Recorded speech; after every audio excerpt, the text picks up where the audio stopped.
నేను అంటున్నాను, పౌలులో ఎన్ని శ్రమలున్నాయో, ఎన్ని శోధలున్నాయో, ఆయన శరీరం మందు ఎన్ని ముద్రలున్నాయో అవన్నీ తిమోతి చూసిన వాడై ఆ పరిచర్యలోకి అడుగు పెట్టాడు. ఎంత దమ్ముండాలండి కదా.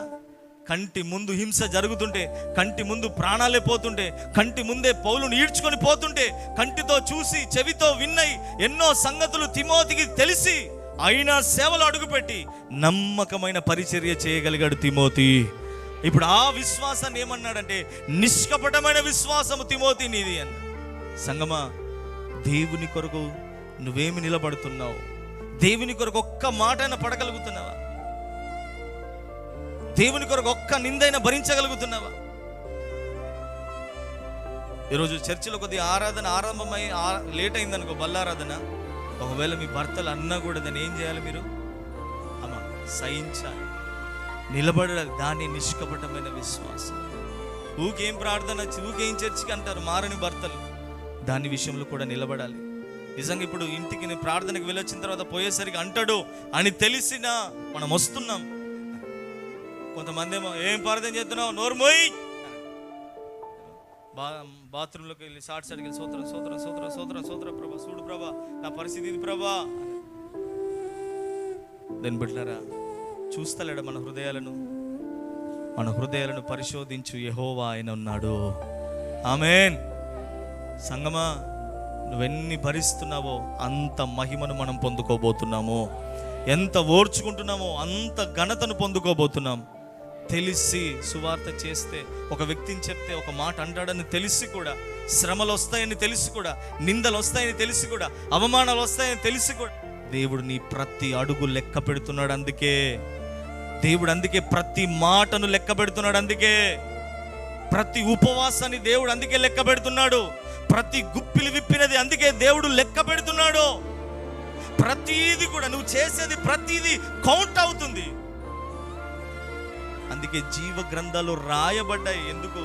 వేరొక పుస్తకము కూడా ఉంది. బైబిల్లో రాయబడింది, కీర్తనలో ఆయన కవిలలో రాస్తున్నాడు. అమ్మా, కవిలంటే ఏంటిదమ్మా? పుస్తకమే. ఆయన కవిలలో రాస్తున్నాడు.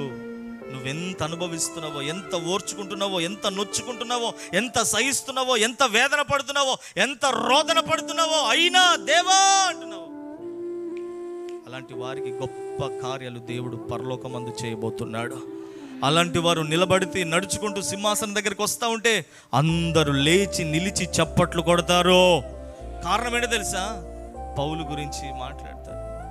ఒక దైవజనుడు పరలోక దర్శనం చూస్తే పౌలు శరీరం అన్ని గాయాలట. ఆయన కంటి ముందు ఏ భక్తుడు లేడట యేసయ్య ముందు. కానీ పౌలు అలానే ఉన్నాడు. పౌలా, నా కొరకు ఎన్ని భరించావా, నువ్వు ఎన్ని సహించావా. అలాంటి వారిని దేవుడు తన దగ్గర పెట్టుకునే దేవుడై ఉన్నాడు. నేను అంటున్నాను, దేవుని బిడ్డలారా, నీ స్థాయి ఏంటి? నీ విశ్వాసం ఏంటి? దేవుడు వచ్చినప్పుడు ఇలాంటివి నీలో చూడగలుగుతాడా? చిన్న తుమ్ము వస్తే తుమ్ము తగ్గుతలేదని చర్చికి మానేసేవాళ్ళు, తలనొప్పి తగ్గుతలేదని చర్చికి మానేసేవాళ్ళు. ఇలాంటి వాళ్ళందరూ రేపటి దిన నరకములో కాలిపోతారు. నేను అంటున్నాను, దేని బిడ్డ, బైబిల్ ఒక రాయబడింది, యెహోవాను విడిచి వేరొకను అనుసరించేవానికి శ్రమలు విస్తరిస్తాయి. నేను అంటున్నాను, దేని బిడ్డ, విశ్వాసమును గట్టిగా పట్టుకో, ఆయన రాబోతున్నాడు. నీకు కలిగినది ఏదైతే విశ్వాసం ఉందో దాన్ని గట్టిగా పట్టుకో. ఒక దినాన దానికి పట్టుకున్న దానికే ప్రతిఫలాన్ని దేవుడు ఇవ్వబోతున్నాడు. ఆమెన్ చెప్దామా గట్టిగా? ఆమెన్. అందుకే సంగమా, ఏది లేదని బాధపడకు. ఇది శాశ్వతం కాదు, ఇది కొద్ది కాలమే, కొంతకాలమే. దేవుని మహిమను మనం చూడబోతున్నాము. ఆమెన్.